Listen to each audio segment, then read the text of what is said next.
Nós estamos lendo do Srimad Bhagavatam, com tradução e comentários, por sua divina graça, A.C. Bhaktivedanta Swami Prabhupada.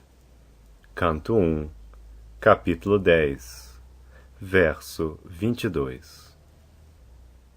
A personalidade de Deus, desejando novamente dar nomes e formas às suas partes integrantes, às entidades vivas, colocou-as sob a orientação da natureza material.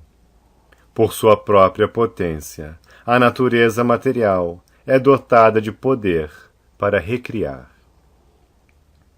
Significado: as entidades vivas são partes integrantes do Senhor. Elas são de duas variedades, a saber, Nitya Mukta e Nitya Bhada. As Nitya Muktas são almas eternamente liberadas e estão eternamente ocupadas na reciprocação de transcendental serviço amoroso com o Senhor, em sua morada eterna, além das criações mundanas manifestas. Mas as Nitya Bhadas, ou as almas eternamente condicionadas, são confiadas à sua energia externa, Maya, para a retificação de sua atitude rebelde contra o Pai Supremo.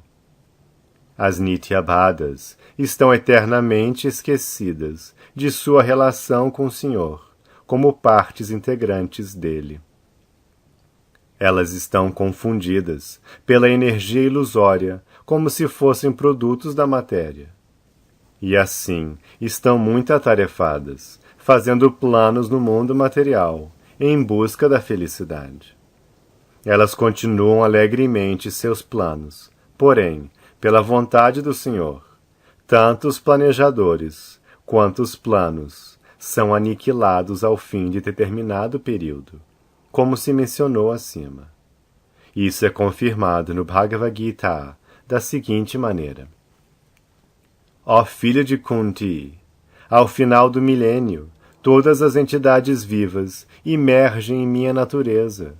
E, novamente, quando o tempo da criação amadurece, eu começo a criação por intermédio de minha energia externa. Bhagavad Gita 9:7. A palavra Bhuyaha indica repetidamente. Isso quer dizer que o processo de criação, manutenção e aniquilação continua perpetuamente, por intermédio da energia externa do Senhor. Ele é a causa de tudo, mas os seres vivos, que são constitucionalmente partes integrantes do Senhor, e estão esquecidos dessa doce relação, recebem uma nova oportunidade de escapar às garras da energia externa. E para reviver a consciência dos seres vivos, as escrituras reveladas também são criadas pelo Senhor. As literaturas védicas constituem normas orientadoras para as almas condicionadas, para que elas possam livrar-se da repetição de criação e aniquilação do mundo material e do corpo material. O Senhor diz no Bhagavad Gita: este mundo criado e a energia material estão sob meu controle. Sob a influência da Prakriti, eles são automaticamente criados repetidamente. E isso é feito por mim, através da ação de minha energia externa. Na verdade, as entidades vivas centelhas espirituais não têm nomes nem formas materiais. Mas para satisfazer seu desejo de assenhorearem-se da energia material, de formas e nomes materiais, elas recebem uma oportunidade para esse falso gozo e ao mesmo tempo recebem uma oportunidade de entender sua posição verdadeira através das escrituras reveladas. O ser vivo tolo e esquecido está sempre atarefado com falsas formas e falsos nomes. A civilização moderna é a culminação desses nomes falsos e formas falsas. Os homens andam loucos atrás de formas e nomes falsos. A forma do corpo, obtida sob determinadas condições, é tomada como real, e o nome também confunde a alma condicionada, fazendo-a abusar da energia em nome de muitos ismos. As Escrituras, contudo, dão a chave para o entendimento de sua posição verdadeira. Mas os homens relutam em tomar lições das Escrituras, criadas pelo Senhor para diferentes lugares e épocas. Por exemplo, o Bhagavad Gita é o princípio orientador para todos os seres humanos. Mas devido ao encanto da energia material, eles deixam de executar seus programas de vida em função do Bhagavad Gita. O Srimad Bhagavatam é o estudo pós-graduado de conhecimento para alguém que tenha entendido completamente os princípios do Bhagavad Gita. Infelizmente, as pessoas não têm gosto por eles, e por isso estão sob as garras de Maya para a repetição de nascimentos e mortes. Verso 23.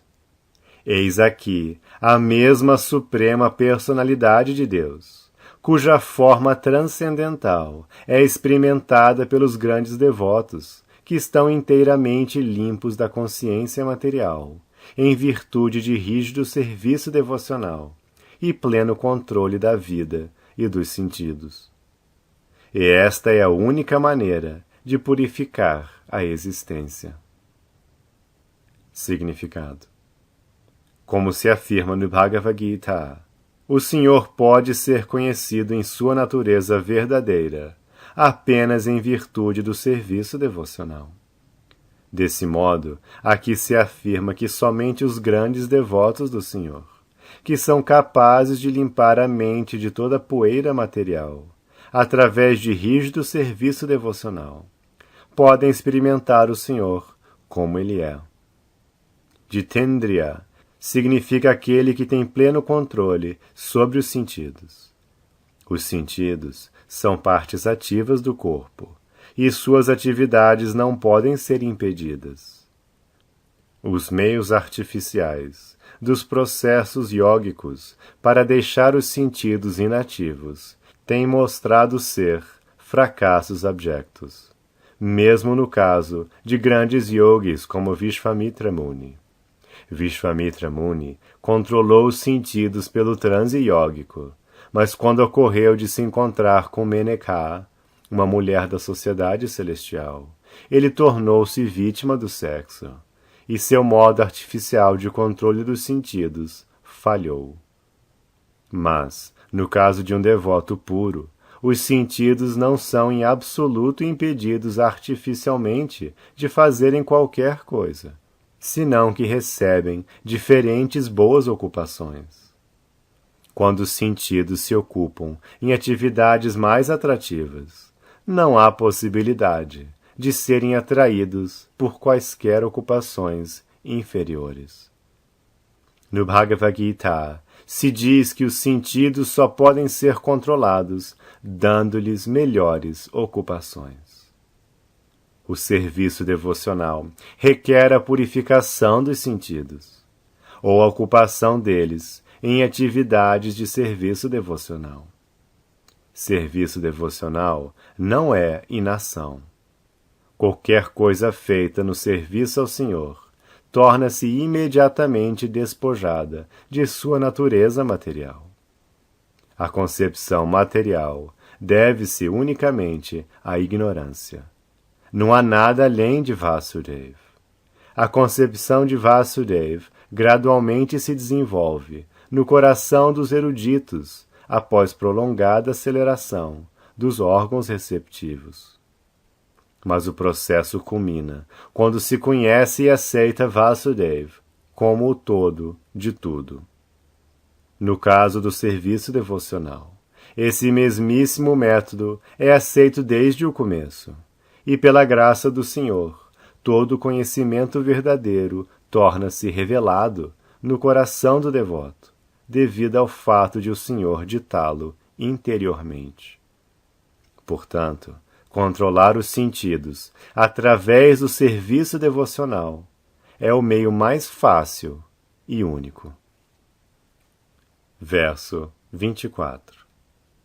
Ó queridas amigas, eis aqui aquela mesma personalidade de Deus, cujos atrativos e confidenciais passatempos são descritos nas partes confidenciais da literatura védica por seus grandes devotos. É unicamente ele quem cria, mantém e aniquila o mundo material, e ainda assim permanece inafetado. Significado. Como se afirma no Bhagavad Gita, todas as literaturas védicas glorificam a grandeza do Senhor Shri Krishna.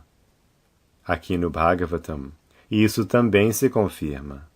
Os Vedas são expandidos em muitos ramos e sub-ramos pelos grandes devotos e encarnações dotadas de poder do Senhor, como Vyas, Narada, Shukadev Goswami, os Kumaras, Kapila, Prahlad, Janaka, Bali e Yamaraj.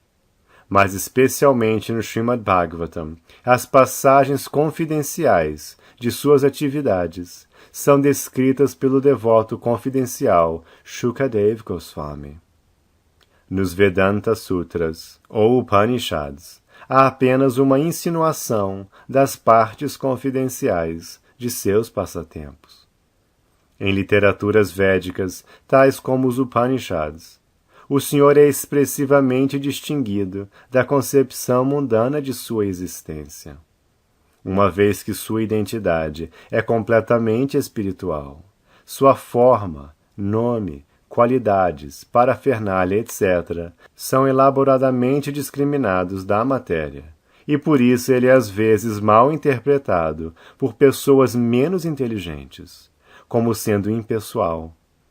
Mas, de fato, ele é a pessoa suprema, Bhagavan, e é parcialmente representado como Paramatma ou Brahman impessoal. Verso 25. Sempre que há reis e administradores vivendo como animais, nos modos mais baixos de existência, o Senhor, sob sua forma transcendental, manifesta seu poder supremo, a verdade positiva, demonstra misericórdia especial para com os fiéis, executa atividades maravilhosas e manifesta várias formas transcendentais, conforme seja necessário, em diferentes períodos e eras. Significado. Como se mencionou acima, a criação cósmica é propriedade do Senhor Supremo. Esta é a filosofia básica do Ishopanishad. Tudo é propriedade do Ser Supremo. Ninguém deve usurpar a propriedade do Senhor Supremo. Devemos aceitar apenas aquilo que Ele bondosamente nos concede. Portanto, a Terra, ou qualquer outro planeta, ou universo, é propriedade absoluta do Senhor. Os seres vivos são certamente suas partes integrantes, e assim todos eles têm o direito de viver, à mercê do Senhor, para executarem seu trabalho prescrito. Ninguém, portanto, pode usurpar o direito de outro indivíduo, homem ou animal, sem que isso seja sancionado pelo Senhor. O rei, ou administrador, é representante do Senhor, para zelar pela administração da vontade do Senhor.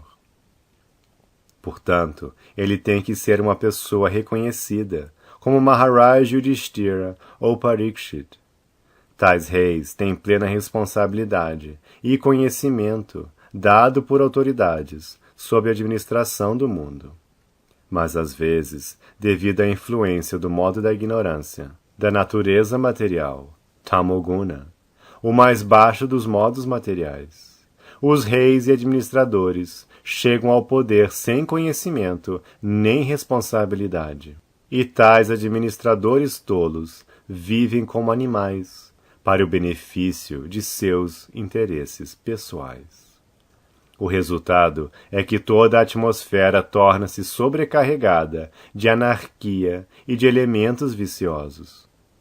Despotismo, suborno, trapaça, agressão e, portanto, fome, epidemias, guerras e outros aspectos perturbadores semelhantes tornam-se proeminentes na sociedade humana. E os devotos do Senhor, ou os fiéis, são perseguidos de todos os modos. Todos esses sintomas indicam a época para uma encarnação do Senhor, com o fim de restabelecer os princípios da religião e aniquilar os maus administradores. Isso também se confirma no Bhagavad Gita. Então o Senhor aparece sob sua forma transcendental, sem nenhum vestígio de qualidades materiais. Ele desce simplesmente para restituir a sua criação a uma condição normal. A condição normal é aquela que o Senhor providenciou para todos e cada um dos planetas, de acordo com as necessidades dos seres vivos nativos.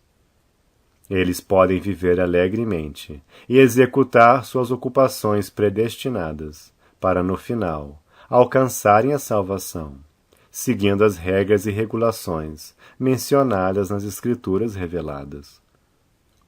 O mundo material é criado para satisfazer os caprichos das Nityabhadas, ou almas eternamente condicionadas, assim como crianças travessas ganham berços de brinquedo. Senão, o mundo material não seria necessário. Quando, porém, eles se embriagam com o poder da ciência material para explorar os recursos ilegalmente, sem a sanção do Senhor, e isso também apenas para o gozo dos sentidos, então há necessidade de uma encarnação do Senhor para castigar os rebeldes e proteger os fiéis. Quando desce, ele exibe atos sobre-humanos, apenas para provar seu direito supremo. E materialistas como Ravana, Hiranyakashipu e Kamsa são suficientemente punidos. Ele age de tal maneira que ninguém pode imitá-lo. Por exemplo, quando o Senhor apareceu como Rama, fez uma ponte sobre o Oceano Índico. Quando apareceu como Krishna, desde sua própria infância, ele demonstrou atividades sobre-humanas, matando Putana, Aghasur, Shakatasur, Kaliya, etc. E então seu tio materno, Kamsa. Quando estava em Dwaraka, ele casou-se com 16.108 rainhas, e todas elas foram abençoadas, com um número suficiente de filhos. A soma total de sua família pessoal atingia cerca de 100.000, popularmente conhecidos como Yadu Vamsha.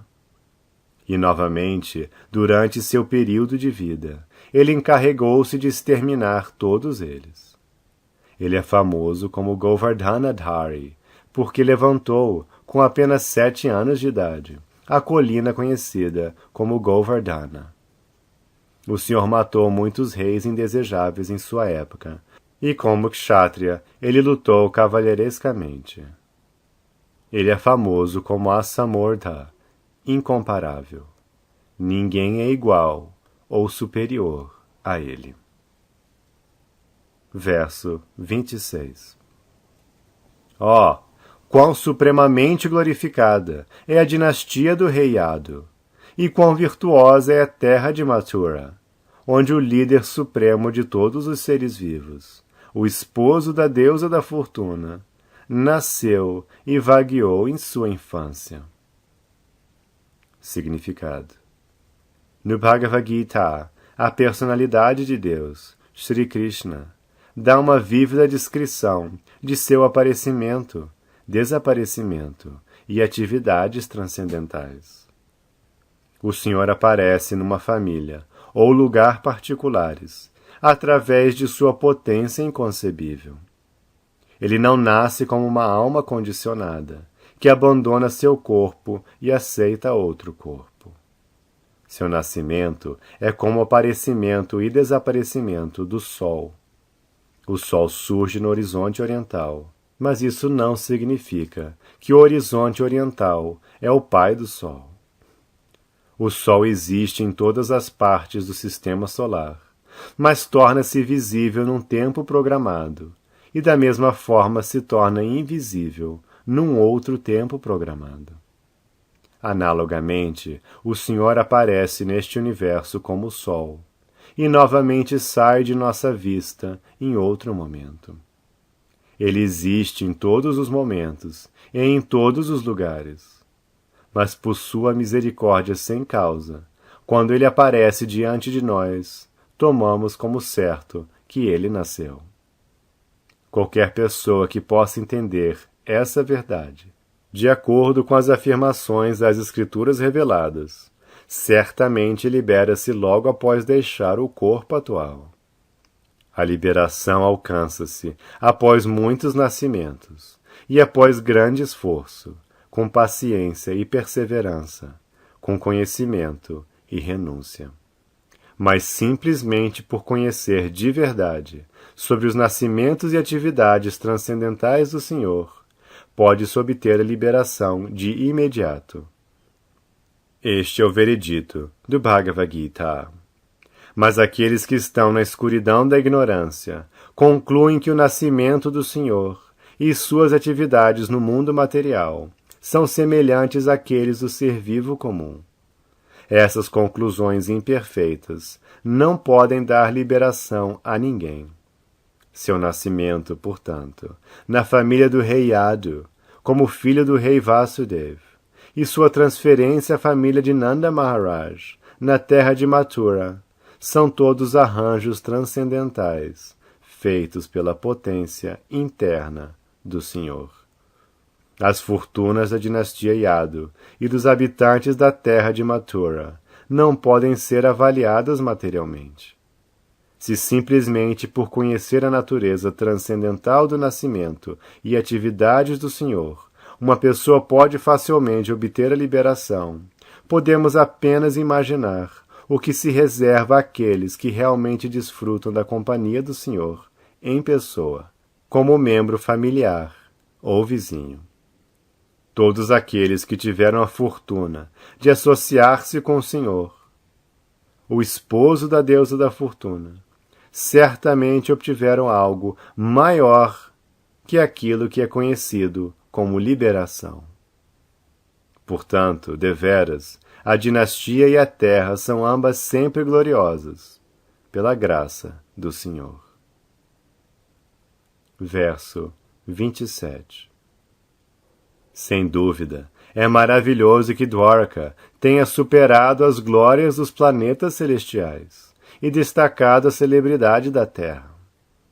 Os habitantes de Dwarka estão sempre vendo a alma de todos os seres vivos, Krishna, sob seu aspecto amoroso. Ele olha para eles e os favorece com doces sorrisos. Significado: os planetas celestiais são habitados por semideuses, como Indra, Chandra, Varuna e Vayu, e as almas piedosas chegam ali após a execução de muitos atos virtuosos na Terra. Os cientistas modernos concordam que o cálculo de tempo dos sistemas planetários superiores é diferente do da Terra. Desse modo, se entende a partir das Escrituras reveladas que a duração de vida ali é de 10.000 anos, de acordo com nosso cálculo. 6 meses na Terra equivalem a 1 dia nos planetas celestiais. As facilidades para o gozo são de igual modo mais acentuadas, e a beleza dos habitantes é legendária. Os homens comuns na Terra são muito ávidos em alcançar os planetas celestiais, porque têm ouvido que os confortos de vida são sobremaneira maiores lá que na Terra. Agora eles estão tentando alcançar a Lua com espaçonaves. Considerando tudo isso, os planetas celestiais são mais célebres que a Terra. Mas a celebridade da Terra superou a dos planetas celestiais por causa de Dwarka, onde o Sr. Shri Krishna governou como rei. 3 lugares, a saber, Vrindavana, Mathura e Dwarka, são mais importantes que os planetas mais famosos dentro do universo. Esses lugares são perpetuamente santificados, porque sempre que o Senhor desce à terra, ele manifesta suas atividades transcendentais, particularmente nestes 3 lugares. Elas são perpetuamente as terras sagradas do Senhor, e os habitantes ainda tiram proveito dos lugares santos, muito embora o Senhor esteja agora fora da vista deles. O Senhor é a alma de todos os seres vivos, e deseja sempre ter todos os seres vivos em seu Swarupa, em sua posição constitucional, para participarem da vida transcendental em sua companhia. Seus aspectos atrativos e sorrisos doces penetram profundamente no coração de todos. E uma vez que isso se faça, o ser vivo é admitido ao reino de Deus, de onde ninguém regressa. Isso é confirmado no Bhagavad Gita. Pode ser que os planetas celestiais sejam muito famosos por oferecerem melhores facilidades de desfrute material. Mas como aprendemos no Bhagavad Gita 9:20 a 21, a pessoa tem de voltar novamente ao planeta Terra, logo que a virtude adquirida se esgote. Dwarka é certamente mais importante que os planetas celestiais, porque quem quer que tenha sido favorecido com o sorridente olhar do Senhor, nunca mais regressará a esta terra apodrecida, que é designada pelo próprio Senhor como um lugar de misérias. Não apenas esta terra, como também todos os planetas dos universos, são lugares de misérias, porque em nenhum dos planetas dentro do universo há vida eterna, bem-aventurança eterna e conhecimento eterno. Aconselha-se qualquer pessoa ocupada em serviço devocional ao Senhor a viver em um dos 3 lugares mencionados acima, a saber, Dwarka, Mathura ou Vrindavana.